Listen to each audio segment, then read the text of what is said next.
On va commencer pour être un peu dans les temps. Alors, d'abord, merci à ceux qui sont là ce matin. Je voudrais d'abord remercier pour PSL SAC, Barbara Turquier, co-directrice du laboratoire, et Éline Grignard, pour la FEMIS, Nathalie Costerdan, directrice, membre de SACRE, Jérôme Pochol, projectionniste, et Alain Figeac. Pour l'Université Sorbonne Nouvelle, l'Institut de recherche sur le cinéma et l'audiovisuel, l'IRCAV, son directeur Emmanuel City et sa gestionnaire Malikaït Al-Kaïd. La commission de la recherche de la Sorbonne Nouvelle. Pour l'Université de Pau et des Pays de la Dour, le laboratoire Alter et sa directrice Hélène Laplace-Clavry. Pour l'Université Toulouse-Jean Jaurès, le laboratoire Elela Creatis, Guy Laroux et Sandra Bord. Et merci aux intervenants et aux intervenantes de la journée. Alors on va commencer à présenter un peu cette journée d'études avec Clément. Alors moi je sais pas, est-ce que vous m'entendez là? Voilà. Ah oui, d'accord, ok. Merci de me le rappeler. Si, comme l'énonce Jean-Marc Basse, une conception pittoresque ou ornementale du paysage est aujourd'hui mise en crise, force est de constater qu'au cinéma, cette conception statique est encore bien présente. En effet, l'usage du plan paysage a été et a encore souvent réduit à des fonctions narratives sommaires, n'étant qu'un outil subordonné ou montage de l'action. Un bref moment contemplatif, suspendu et suspensif entre deux actions. Un plan de coupe contextualisant, une vue subjective raccordée à un plan serré sur des yeux regardant au loin, une ellipse temporelle, une nuit, une saison, un marqueur de mouvement et de distance parcourue pour les paysages filmés depuis une voiture, un train. André Gardiès a proposé une typologie détaillée des fonctions discursives du paysage. Le paysage fond, le paysage exposant, le paysage contrepoint, le paysage expression, le paysage catalyse et le paysage drame. Mais habituellement, le paysage est du côté de l'ambiant, comme le résume Dominique Château, fut-il ou non occupé par des personnages, seuls à l'écran ou en arrière-fond de l'action, vus ou simplement perçus, sans être vraiment regardés. Dans cette journée d'études, nous voudrions insister sur le fait que depuis plusieurs années, certaines cinéastes et certains documentaristes montrent qu'il existe un paysage vernaculaire, un paysage des habitudes, arpenté et vécu par ses habitants. John Brickner Jackson propose la notion de paysage vernaculaire, lieu de l'inscription spatiale des actions humaines, un paysage qualifié d'ordinaire qu'il distingue du paysage politique, un paysage administré, structurant et organisant le territoire. On pense notamment aux grands axes routiers, aux barrages, aux viaducs. Cette notion de paysage vernaculaire permet de mettre l'accent non sur le côté chef-d'œuvre du paysage, dont le cinéma et la peinture ont exploré notamment la dimension d'aura statique, mais sur la pluralité vivante du paysage, en l'inscrivant comme un espace de proximité, un espace de périmètre, localisé, de petite échelle, qui réunit en lui des traces matérielles du dispersé, de l'habité, du déserté. Autrement dit, la place des paysages et des territoires n'est pas de tenir une seule et unique place, mais d'opérer des variations, tant ils sont pris dans des relations d'exploration et de transformation entre les humains et les non-humains. Aujourd'hui, tant en histoire de l'art qu'en études cinématographiques, circulent des discours qui visent à mettre des relations de considération, d'immersion et de connexion au centre de notre rapport au territoire, au paysage et à la nature. Plusieurs théories phénoménologiques placent ainsi la dimension sensible comme vectrice d'un rapport au monde qui vise à prendre soin de la grande maison de terre. Pour la philosophe Corinne Pelluchon, l'éthique de la terre se prolonge en une esthétique environnementale, mais cette dernière n'est possible que si on en a dépassé l'anthropocentrisme. Michel Collot, lui, propose le terme d'écosensibilité pour montrer que l'humain est sensible à son environnement, à la fois dans un rapport estésiologique, affectif, esthétique et éthique. Il montre que la crise écologique qui a bouleversé notre rapport au paysage et au territoire a fait émerger un nouveau sentiment de nature. Toutefois, il rappelle que l'homme, étant lié à son lieu de vie et à son milieu naturel, est inséparable de son environnement. Il n'est pas d'égo sans écho, pas d'égo sans géo. Dans cette idée répétée à l'envi d'une possible réparation du monde, où l'humain répare par là même une conscience, on en vient à penser la crise écologique au seul prisme du sensible. Ce courant de pensée passe, faut-il le rappeler sous silence, les réelles dynamiques économiques et politiques qui consument et dégradent les paysages. Dans l'ardeur des pillards, reprenant là une expression à Rimbaud, Hicham Stéphane Afessa rappelle notamment et à juste titre les systèmes de prédation mis en place par l'espèce humaine vis-à-vis des autres espèces. Il montre que l'on ne peut penser les gestes d'attention et de réparation à la nature, au paysage, aux animaux, en laissant de côté une forte analyse critique des modes de production capitalistes qui s'acharnent à piller les sols, à mettre à mal les équilibres naturels. Si aujourd'hui sont encore nombreux les récits cinématographiques de fiction et de non-fiction qui ces dernières années exposent à l'écran des campagnes françaises gouvernées par un exotisme provincial, enfermant donc le territoire et le paysage dans une forme de tradition nostalgique, relayée aussi par l'imagerie d'une terre uniquement en crise, certaines œuvres cinématographiques participent au contraire à leur renouvellement et dépassent les notions de carte postalisation des paysages et des territoires, néologisme qui désigne en géographie la transformation de sites en des paysages de carte postale et amène à montrer le territoire non comme un espace dynamique socio-économique et politique, mais comme un imaginaire pittoresque fermé sur lui-même.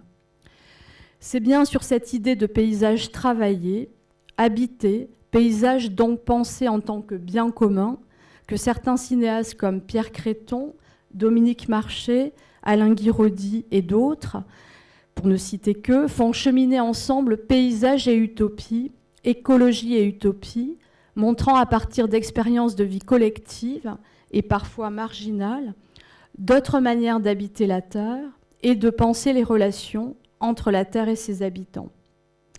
Ces formes d'utopie, loin des modèles sociaux asymétriques et hiérarchiques, vont expérimenter des engagements politiques où il devient possible d'écrire d'autres histoires avec les territoires, les paysages et leurs habitants. La persistance de l'utopie, selon les mots de Miguel Abensour, interroge, non pas au sens d'un problème qu'il conviendrait de résoudre et du même coup de supprimer grâce à une ou des solutions déterminées, mais au sens où dans l'économie de la condition humaine, on observe que l'utopie, visée de l'altérité sociale, du tout autre social, renaît sans cesse, ressurgit en dépit des coups qui lui ont été portés, comme si dans l'utopie se réfugiait la résistance de l'humain. L'utopie s'engage ainsi dans un rapport au temps que formule également Walter Benjamin lorsqu'il écrit dans ses thèses sur le concept d'histoire, je cite, « Le chroniqueur qui relate les événements, sans faire la distinction entre les grands et les petits, tient ainsi compte de la vérité selon laquelle rien de ce qui s'est passé un jour ne doit être considéré comme perdu pour l'histoire. Cependant, seule l'humanité rédimée voit son passé lui revenir entièrement.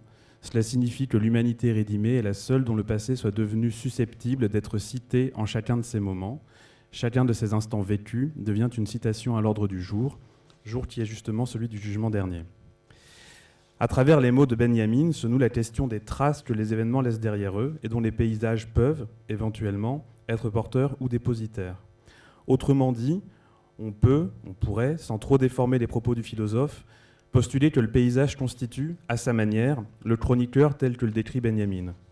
Or cela, les archéologues le savent bien, la variation de la couleur d'une graminée dans une prairie peut révéler la présence enfouie de murs désormais détruits, datant de plusieurs centaines, voire de milliers d'années, ou bien ce sont des endroits où, ponctuellement, la terre a une couleur différente, qui permet de dire qu'à cet endroit du sol, il y eut des poteaux de bois et donc une maison, une famille, une communauté, de la vie que nous pouvons citer à l'ordre du jour lorsque les besoins du présent s'en font ressentir. Suivant donc la thèse de Benjamin, se pose alors la question de savoir, lorsqu'on n'est pas archéologue, comment identifier ces traces, les saisir, les représenter et pourquoi pas les réactiver. Une trace d'ailleurs doit-elle nécessairement se voir ? Pas nécessairement, et le cinéma à ce titre est sans doute un médium particulièrement outillé pour figurer les fantômes dont parle Derrida lorsqu'il formule la notion de anthologie dans les spectres de Marx. Je cite de nouveau. Il faut parler du fantôme, voire au fantôme et avec lui, dès lors qu'aucune éthique, aucune politique, révolutionnaire ou non, ne paraît possible et pensable et juste, qui ne reconnaisse à son principe le respect pour ces autres qui ne sont plus ou pour ces autres qui ne sont pas encore là, présentement vivants, qu'ils soient déjà morts ou qu'ils ne soient pas encore nés. Avec Derrida, au-delà de l'invisibilité de la trace, se joue aussi un rapport plus souple au temps. En mettant sur un même plan d'existence ce qui n'est plus et ce qui n'est pas encore, Derrida met au jour à sa manière, assez proche de Benjamin, un des traits essentiels des utopies que le terme de possible recouvre sans doute le mieux et que synthétise très justement Louis Janover cité dans Le procès des maîtres rêveurs de Miguel Avinsour. L'utopie, c'est précisément ce qui s'inscrit dans le temps, comme éternel retour de l'idée d'émancipation, le contraire de la projection vers le futur d'un modèle préfabriqué. Cet avenir porte en effet l'empreinte du passé, mais encore faut-il savoir le reconnaître. En un sens, on peut dire de ce passé qu'il est le nouveau dans l'histoire, un passé refoulé parce qu'il est trop vivant, et qui guette le moment propice pour se frayer un chemin. L'utopie en est la pensée, car si le passé pèse comme un cauchemar sur le cerveau des vivants, derrière le cauchemar ressurgit une vie qui n'a cessé de bouillonner sans trouver d'exutoire. Ainsi, il y aurait, et c'est le préalable de cette journée d'études, logé dans les plis et les replis, dans les strates, dans les profondeurs ou à la surface des paysages, sous forme de souvenirs ou bien de potentialités, des utopies, c'est-à-dire des désirs puissants d'émancipation et de transformation à l'égard d'un réel fondamentalement défaillant, transformation qui engage la vie et la communauté tout entière. La question qui se pose alors aux cinéastes, c'est comment leur outil permet de révéler ces utopies latentes ou passées, scellées dans le temps et dans le réel du paysage. Cela suppose avant tout de traiter l'objet paysage au-delà de la fonction que tu rappelais et qui lui est régulièrement dévolue dans un cinéma qu'on qualifiera, pour les besoins de la démonstration un peu rapide, de majoritaire. Si la notion de géopoétique, convoquée par exemple par Antoine Gaudin à propos des films d'Albert Serra, propose une approche de la nature et du paysage déprise de la plupart de ses préconceptions décoratives, il nous semble qu'elle ne s'engage pas encore assez loin dans la critique. En effet, au-delà d'un renouvellement, d'une intensification de l'expérience sensible du spectateur à l'égard du paysage, en tant que nature, mais le terme lui-même est ambigu, faut-il préférer celui de vivant au pluriel ou d'environnement ? C'est aussi un renouvellement des rapports politiques que nous entretenons avec cette entité paysage que le cinéma peut, sinon doit nous amener, et c'est sur ce seuil que reste un peu sagement l'approche strictement géopoétique. Soit en réactivant les imaginaires politiques dont le paysage est l'empreinte vivante, soit en inventant d'autres. Bref, en l'envisageant comme vecteur potentiel d'utopie, pour et vers un cinéma géo-utopique en somme. Cette mise à jour des représentations des paysages, des territoires et de leurs habitants ne peut, par ailleurs, pas aller sans une réflexion en acte sur les modes ou les modèles de réalisation de films. Il sera donc question aujourd'hui de collectifs, au pluriel, de cinéastes expérimentaux, de marginaux, au sens le plus riche du terme, qui mettent au cœur de leur processus de création et de fabrication d'autres manières de faire du cinéma, soit, suivant les mots de Jean-Louis Comolli, d'autres formes de pensée. On peut postuler que sans cette approche radicalement différente de la production et de la fabrication, il n'est pas possible de pleinement repolitiser la question du paysage et de ses représentations. Nous continuons d'avoir le mal d'un pays que nous ne connaissons pas parce que nous n'avons jamais résolu vraiment de l'explorer, écrivait il y a quelques années Raoul Vaneigem, qui s'y connaissait en matière d'imaginaire utopique. Aussi arpenter les différents paysages des territoires dont il sera question aujourd'hui, explorer des pays à la fois réels et imaginaires, circuler enfin entre les temps par l'entremise de la mémoire du paysage, ce sont là autant de manières de conjurer par avance ce mal du pays dont nous parle Vaneigem. Et ainsi, nous pourrons faire nôtre les mots du héros d'Écotopie, roman auquel nous empruntons une des notions de la journée. Ce dernier, je résume rapidement, ce dernier est un journaliste états-unien en charge de faire un reportage sur la nation d'Écotopie, résultat de la sécession de 3 États de l'Ouest d'avec le reste du pays. Le roman date des années 70. Au début du livre, intégralement raconté de son point de vue, celui du journaliste, ce dernier écrit « J'avais envie de voir l'Écotopie, tout simplement parce qu'elle existait. » Voilà, c'est aussi simple que ça.